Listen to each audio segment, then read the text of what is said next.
Hello all. In this video, we look into one more problem on design of spur gas. Problem number 3. So let's look into the problem now.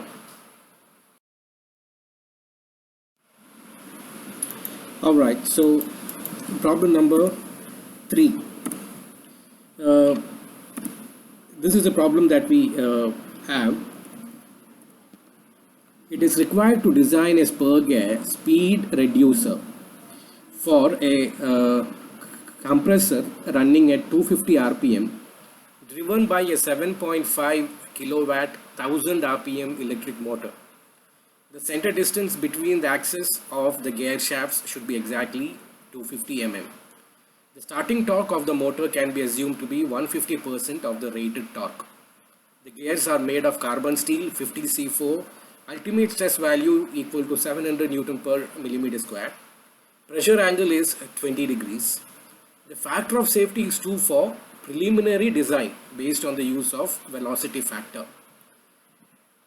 They have asked us to determine, number 1, design the gears and specify their dimensions. Number 2, assume that the gears are manufactured to meet the requirements of grade 3 class of gears and calculate the dynamic load by using Buckingham's equation. Number 3, calculate the effective load. Number 4, what is the actual factor of safety against bending failure? Number 5, using the same factor of safety against pitting failure, specify suitable surface hardness for the gears. This is the problem that we have. In this problem, the center distance between the axes is limited to exactly 250 millimeters. Okay. Then there are few changes here as compared to the previous problem. Number 1, the gears are made up of carbon steel 50C4, and they have not directly specified the static allowable stress. They have specified the ultimate tensile stress value as 700. Okay. Now we have learnt that allowable static stress value will be ultimate tensile stress value by 3. So if you divide 700 by 3, you will more or less get the allowable static stress value. Okay. Then they have only given us the pressure angle, and they have not specified anything about the standard tooth profile. If that is the case, we will always assume it to be 20-degree full depth. Alright. Now they have given you a factor of safety value. Now, where is it used? We will see as we go through the solution process. And they have asked us to determine all these 5 factors. Alright. So let's look into the solution of the problem in the next slide. Alright, so let us start with the problem. The data that we have in this problem is the power that needs to be transmitted is 7.5 kilowatt. The pinion rotates at 1000 rpm. The speed of the gear is 250 rpm. The center distance is specified as 250 mm. The starting torque is equal to 150% of rated torque. Ultimate stress is 700 Newton per millimeter square. Pressure angle is 20 degrees and initial factor of safety is equal to 2. So this is the data that we have. So let's start solving the problem step by step. So the first step is, we do not know the pit circle diameters, but since we know the speed of both pinion and gear, since we know their speeds, we can make use of gear ratio and find out the diameters. Let's do that. Now, the center distance is given as 250 mm. Now, from the theory of gear, we know that center distance is usually the average of the pit circle diameters. So for A is equal to dP plus dg by 2, where dP and dg are pit circle diameters of pinion and gear, divided by 2, and that is equal to 250 mm. That's what the data says. Now from this you will obtain an equation dP plus dg is equal to 500. Let's assume that as equation number 1. And we also know that gear ratio is nothing but the ratio of speeds, which is equal to inverse ratio of the pit circle diameters. Now substituting the speeds here, that is 1000 by 250, you will get the next equation as diameter of gear is equal to 1000 by 250, which is equal to 4 times diameter of pinion. Alright, now you can solve equation 1 and 2 and you will get the values of diameters, pit circle diameters of pinion and gear, as diameter of pinion is 100 mm and diameter of gear is equal to 400 mm. Therefore, in the first step we have got the gear overall dimensions. Okay, the pit circle dimensions we have now. So let's go on to step number 2. Okay, so the next step will be to identify which is the weaker member among the pinion and the gear, so that we can design for the weaker member. Okay, as it is with the previous problem, the weaker member can be identified using the product of Lewis form factor and Hall-Obel static stress. Okay, but theory of gear also states that if both gear and pinion are made of the same material, then pinion will be the weaker member. This is naturally true because the pinion will be the smaller or among the both. Okay, so if gear and pinion are both made up of the same material as it is in this problem, you can directly select pinion to be the weaker member. Alright, and all further design calculations will be based on the pinion. Alright, okay, so with this we move on to the next step, which is determining the Lewis form factor. Okay, now assuming a 20-degree full depth system, using the same formula for Lewis form factor 12.5D, page number 204, we will substitute the data here, that is given that we know, that is the number of teeth on the pinion is 100 by m, isn't it? Because module is equal to dP by Zp. Therefore, when you substitute it, it will become 100 by m. Substitute that in the Lewis form factor formula, and we will get Lewis form factor in the form of a like expression, that is 0.154 minus 0.00912 module. Okay, so this will be the Lewis form factor for pinion. All right. So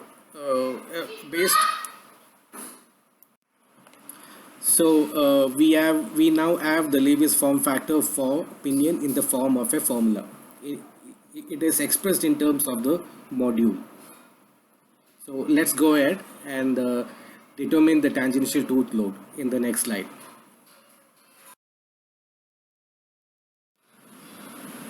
Okay, so let's move on to step number 4. We know that we need to find out the tangential tooth load now for the given power, that is 7.5 kilowatt. We need to find out the tangential tooth load that needs to be applied onto the gear tooth. From equation 12.7a of our handbook, we know that the tangential tooth load that acts on the pinion is equal to 1000 PCS by V, where V is the linear velocity, which we know is pi dn by 60 into 1000 meters per second. So we substitute those values here. We know that speed of the pinion is 1000 because it's given in the problem, and we end up with a velocity of 5.236 meters per second. Right. Now to calculate the tangential tooth load, we also need to know the service factor. Now this is where we slightly deviate from the previous problem that we have solved. Uh, Remember that the service factor can also be calculated as ratio of starting torque to rated torque. Now this is applicable when we are dealing with a motor. Alright. Now in the problem they have stated that the starting torque is 150% of the rated torque. Okay, for 150% will mean that starting torque is equal to 1.5 times the rated torque, and that 1.5 can be assumed to be the service factor. Alright, so this is something that is different from the previous problem, and we can stick to it. Alright, so now substituting all this value into the tangential tooth load formula, we will solve it and we will obtain a tangential tooth load value of 2148.59 Newton. Alright. Now I want you to remember that this answer that we have got, 2148.59 Newton, is including the service factor CS. Okay. Alright. Now let's go forward. And we need to find out module, isn't it? Because if you need to obtain the gear dimensions which they have asked in the problem, we need to first of all calculate module. Alright, so let's determine module in the next slides. Alright, so as I said, let's begin our procedure of determining the module M. Now here we will determine module based on the beam strength. Alright, now beam strength we know can be expressed using our Lewis equation. Okay. Lewis equation for tangential tooth load can be used to obtain the beam strength also, that is the maximum tangential force that can be applied on the gear without bending failure. Okay. Therefore, in its simplest form, we will obtain from our handbook this formula.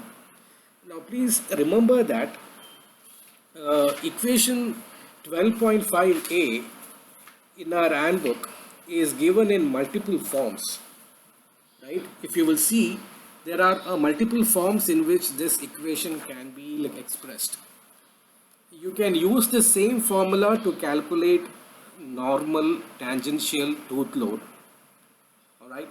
Or you can use it to obtain beam strength, which will be the maximum tangential tooth load.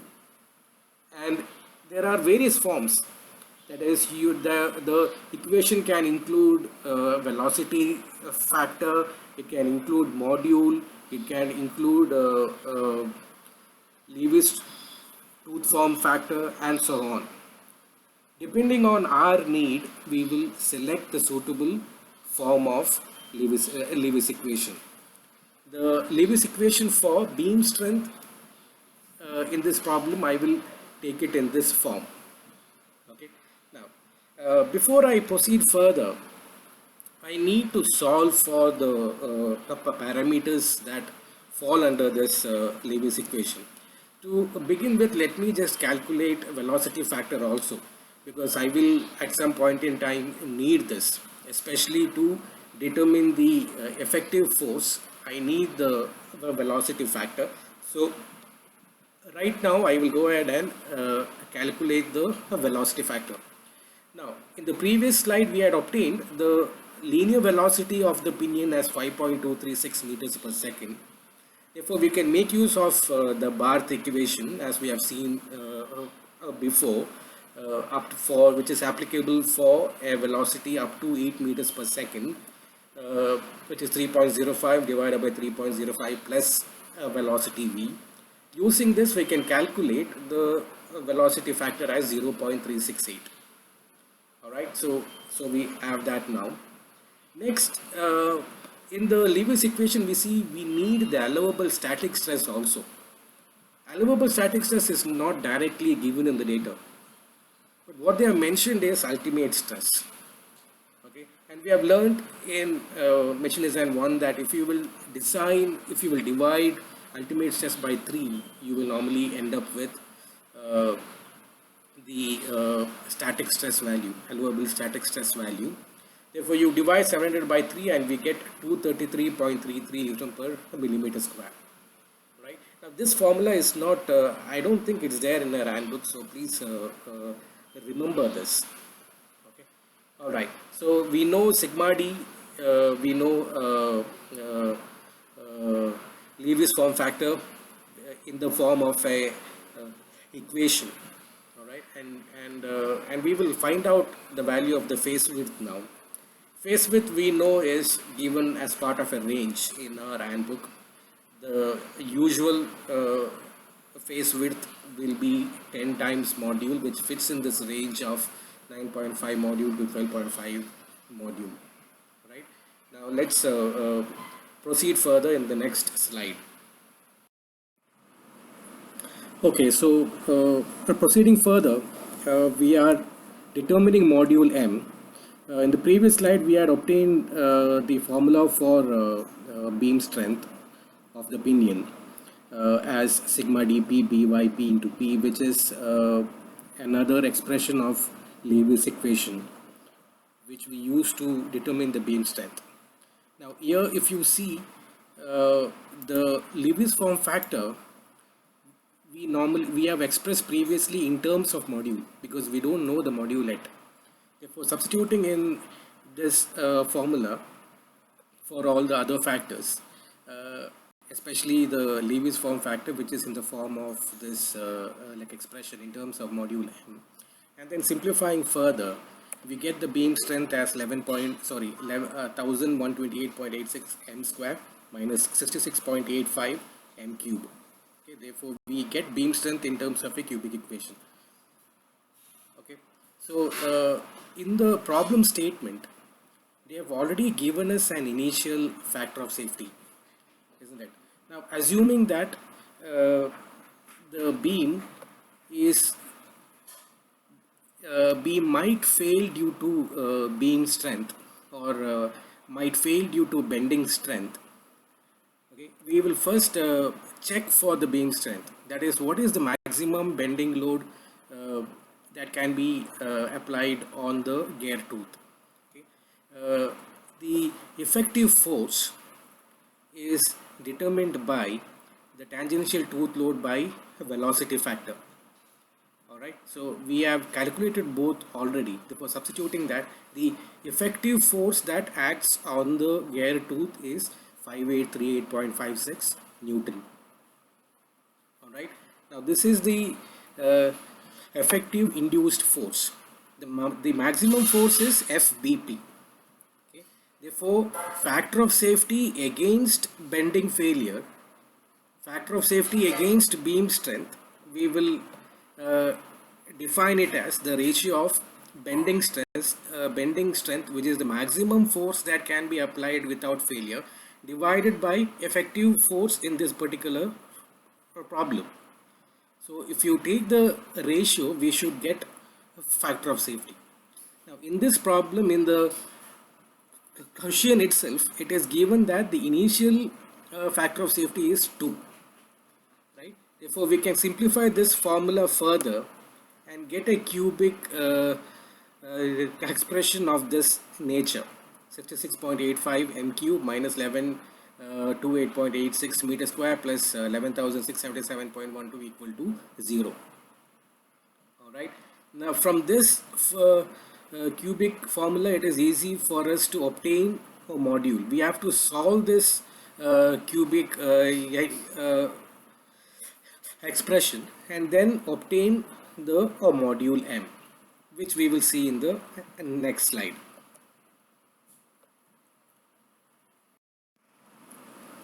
Alright, so let's go ahead and solve that cubic formula here.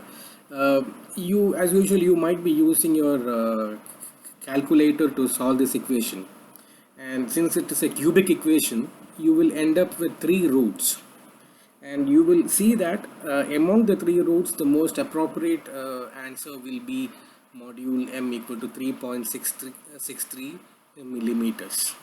Okay. Now for module equal to 3.63 mm, from table 12.2, the first preference value will be module equal to 4 mm. Alright, so thereby we have narrowed down the value of module for the gear and the pinion as module equal to 4 mm. Okay. Now using this you can now obtain the gear dimensions. Module equal to 4 mm. Face width, which was assumed to be 10 times m, will become 40 mm. Number of teeth in the pinion will now become 25. Number of teeth in gear will become 100. Levy's form factor, which was previously in the form of module, will now become 0.11752, and the beam strength will now become 13,783.36 in Newton.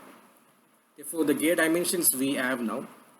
In the next slides, we will go ahead and check for stresses in the gear tooth and check if the module is proper or not.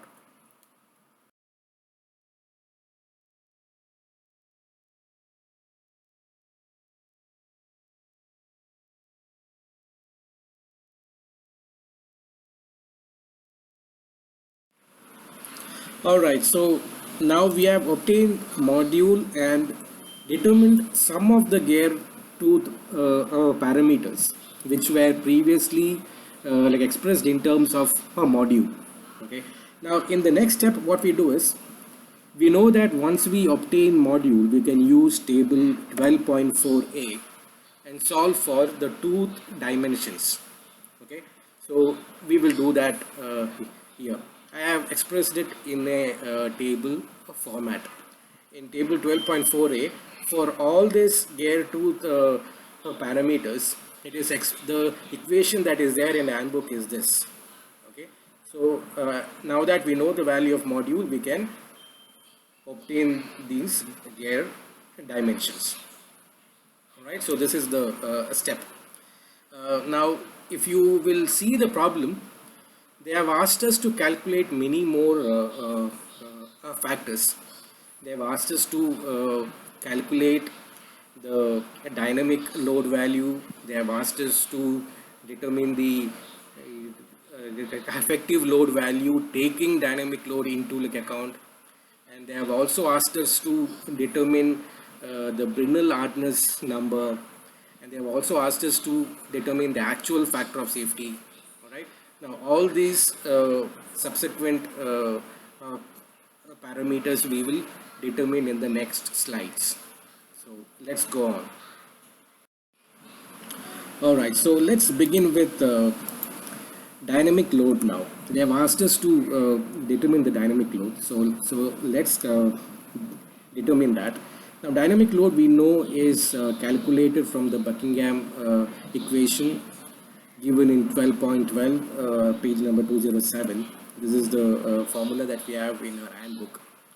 Now in this FT, or the tangential tooth load, we know is tangential tooth load of the pinion, which is equal to 2148.59 Newton. Okay, and C is the dynamic factor which we need to determine. Velocity we know is 5.236 meters per second. We have already determined this. Tooth face width is 40 mm, and K3 is a constant value of 20.67, which we get from the handbook. Okay, so the unknown here is the dynamic factor C, and just like what we did with the previous problem, we will take table 12.13, and in the problem it was given that the gear belongs to class 3. Okay, class 3 precision gears, and for a module value of 4 we get an error value, gear error value of 0.0127. Alright, and for this value of error 0.0127 in table 12.12 page number 236, since both pinion and gear are made up of steel and the pressure angle is 20 degree tooth form, the value of dynamic factor lies between 0.01 and 0.02. Okay, you will see that the error is 0.0127, which falls between 0.01 and 0.02 in table 12.12. Now you need to like interpolate and obtain the value of C. Okay. Now if we like, interpolate the value, we will get that for 0.01 you have C equal to 114.4. 0.02 you have 228.9. We need to determine for 0.0127. Solve that and you will obtain C as equal to 145.315. Now we know all the factors needed for the Buckingham's equation. Substitute it back into the formula and we solve for dynamic load as 6512.43 Newton. Right? So this is the dynamic load. All right. So let's look into what they have asked us to calculate next. Okay, so in the problem, now that we have obtained the dynamic load, in the question they have asked us to find out effective load taking into account the dynamic load. Okay. Now in that case, the effective load will become the sum of tangential tooth load plus dynamic load. Alright, and that turns out to be 8661.02 Newton. I'm sorry I have not mentioned the unit there. This will be 8661.02 Newtons. Okay, so this is the effective load which they have asked us to obtain. Okay, now then in the question they have next asked you to find out the actual factor of safety against bending failure. All right, now we know that factor of safety will be the maximum force that you can apply divided by the induced force. All right, so the maximum force is nothing but the beam strength which we have previously calculated as 13,783.36 divided by the induced effective force taking into account dynamic force also, that is 8661.02, and the factor of safety turns out to be 1.59. Right, and this factor of safety being greater than 1, the design can be considered as satisfactory and the choice of module M is equal to 4 is proper. Okay, now I would like to use this point to speak more about this factor of safeties here. Remember that gear can fail in two usual ways. One is bending failure of the tooth against the tangential load. Okay, that is bending failure when the force exerted exceeds the beam strength value, you will have breaking of the tooth. That is one way the gear will fail. Or else the gear can also fail due to surface wear. That is due to wearing of the surface, the gear tooth can wear, because then backlash will become more, and the overall purpose of gear will not be met. Okay, therefore, these are the two ways in which the gears fail. Therefore, you will have factor of safety against both for the design to be safe. Now, against bending failure, what you have seen here, factor of safety will be beam strength divided by effective force. Similarly, against surface failure also you can have a factor of safety, wherein you will take surface wear force, FW, the wear force divided by effective force will also give you a factor of safety against surface failure. Alright, so in the next section we will deal with surface hardness. They have asked you to obtain the Brinell hardness number, right? So we will look into that now. The surface hardness of the gear we know is obtained from equation 12.15a as D1B QK, where Q is the the ratio factor, which if you solve the equation for Q that is given in the formula, and you will obtain Q as equal to 1.6. For safe design, as I was speaking, you know that factor of safety for surface wear, which will be the wear load divided by effective force, should be greater than 1, right? But we already have got a factor of safety of 1.59. Therefore, taking factor of safety as equal to 1.59, we can solve for this equation and then get the value of K.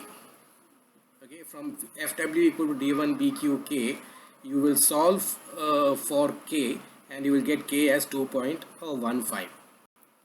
Alright, now once you know K, then from handbook table 12.16 you can obtain the hardness numbers, which we will see in the next slide. Okay, so we have got K equal to 2.15.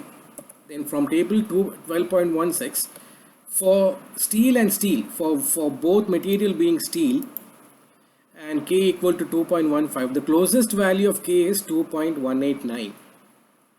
Alright, and for K equal to 2.189, from table 12.16 we see that the Brinell hardness number for gear is 350 and Brinell hardness number for pinion is 400. Alright, so this is how you solve problems on spur gears. I hope you have understood the process, and if you have any doubts, please do message me or post it in WhatsApp, post it in the Google Classroom, and I will reply to that. Thank you.